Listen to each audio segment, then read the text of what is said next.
வணக்கம் அப்படின்னு சொல்லிட்டு ஏறுறேன், யாரா இருந்தாலும் சரி.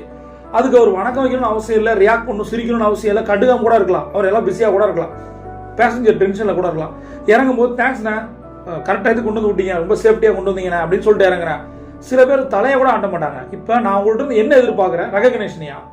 டீ நல்லா இருக்குன்னு சொல்கிறேன், கண்டுக்காம அடுத்த டீயை போடுற மாஸ்டர் இருக்காங்க. சில பேர் தேங்க்யூ சார், வணக்கம் சார் அப்படின்னு சொல்கிறவங்க இருக்காங்க. நீங்கள் அடுத்தவங்களோட ரியாக்ஷனை, ரெஸ்பான்ஸ் எதிர்பார்க்குறீங்களா? நீங்களா இருங்க, அவ்வளோதான். அதுதான் மெச்சூரிட்டி. அதனால நான் ஒரு விஷயம் சொல்கிறேன் அப்படின்னா, முன்னாடிறவங்க எப்படி எதிர்வினை ஆட்டுறாங்கன்னு யோசிச்சு நம்ம பேசணும். அப்படி அவங்க நெகட்டிவாக பேசினாலோ எதிர்வினை ஆட்டினாலோ அதை பற்றி நம்ம கவலைப்படக்கூடாது. அடுத்த விஷயம் கான்வர்சேஷன். அந்த கான்வர்சேஷன் வந்து மெச்சூரிட்டியாக இருக்கும். ஒரு சப்ஜெக்ட் நம்ம டீப்பாக போகும்போது